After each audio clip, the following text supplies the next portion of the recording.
पंतप्रधान मोदींच्या हस्ते बहुप्रतीक्षित नावाशेवा सागरी सेतूचं लोकार्पण, उरण ते खारकोपर नवीन रेल्वे मार्गिका, बेलापूर पेंधर नवीन मुंबई मेट्रोसह दिघा रेल्वे स्थानकाचा शुभारंभ। देशाचा विकास होणार ही मोदींची गॅरंटी, अटल सेतू विकसित भारताची एक झलक, पंतप्रधान मोदींनी केला देशाच्या विकासाचा संकल्प। मोदीराज आल्यावर अटल सेतू तयार झाला, मोदी महाराष्ट्राच्या पाठी चट्टान बनून उभे, म्हणूनच महाराष्ट्रात प्रकल्पांची निर्मिती, फडणवीसांकडून मोदींचं कौतुक।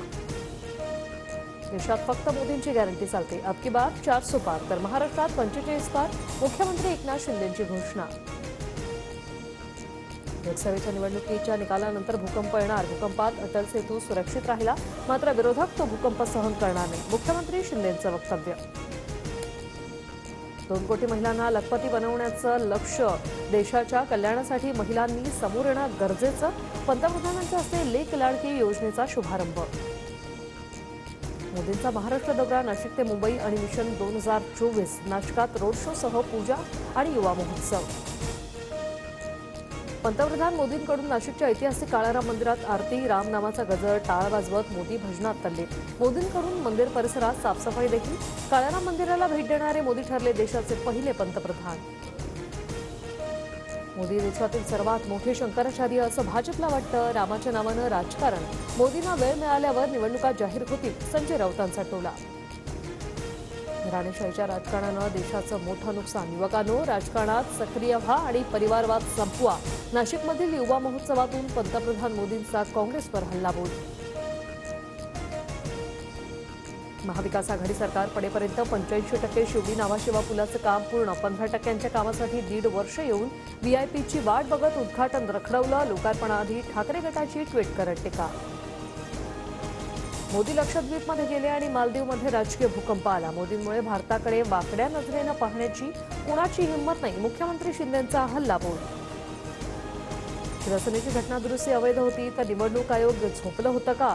नार्वेकरांच्या निकालानंतर अरविंद सावंतांचा व्हिडिओ बॉम्ब, 2013च्या राष्ट्रीय कार्यकारिणीतील नार्वेकरांचा फोटोही दाखवला। जरांगे मुंबईतील आंदोलनावर ठाम, पुढचा प्लॅन 15 जानेवारीला सांगणार, जरांगेंच्या आंदोलनामुळे मुंबईतील सुव्यवस्था बिघडणार असल्यास जबाबदारी शासनाचीच, हायकोर्टाची टिप्पणी। बीडमध्ये उद्या ओबीसी मेळावा, मी येतोय तुम्ही नक्की या, भुजबळांकडून ओबीसी एल्गार मेळाव्याचा टीजर जारी, मोठ्या संख्येने उपस्थित राहण्याचं आवाहन। मुख्यमंत्री एकनाथ शिंदेंचा कल्याण डोंबिवली दौरा रद्द, तर उद्धव ठाकरे उद्या कल्याण डोंबिवली मतदारसंघाचा आढावा घेणार। पुण्यातील इंदापुरात राष्ट्रवादीच्या 2 गटामध्ये राडा, भूमिपूजनाचा कोणशिलेवर सोयेंचं नाव नसल्याने कार्यकर्ते आक्रमक, कार्यकर्त्यांनी उपअभियंता दीपक भोसलेला घातला घेराव। भंडारा गोंदिया लोकसभा लढण्यास मी सदैव तयार, अजित पवार गटाचे प्रफुल्ल पटेलही शर्यतीत, भाजपच्या जागेवरच पटेलांचा दावा। नवी दिल्लीत उद्या इंडिया आघाडीची ऑनलाईन बैठक होणार, लोकसभेच्या जागावाटपासंदर्भात चर्चा होणार, राहुल गांधी, शरद पवार, उद्धव ठाकरे बैठकीत ऑनलाईन सहभागी होणार। ललित पाटील प्रकरणात ससूनचे तत्कालीन डीन संजीव ठाकूर यांच्या अडचणी वाढण्याची शक्यता, बंडगार्डन पोलिसांनी कारवाईसाठी प्रधान सचिवांकडे मागितली परवानगी। दिघा रेल्वे स्थानकावरून श्रेयवादाची लढाई, बंदी असतानाही राजन विचारेंनी ढोलताशा पथक आणलं, पोलीस आणि राजन विचारेंमध्ये बाचाबाची।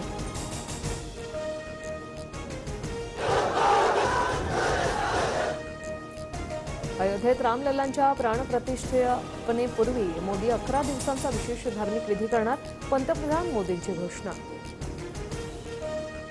अयोध्येतल्या राम मंदिरात 2400 किलोची घंटा बसवणार, आग्र्याच्या जलसेरामधून घंटा मागवली, घटनेचा आवाज 3 किलोमीटरपर्यंत ऐकू येणार।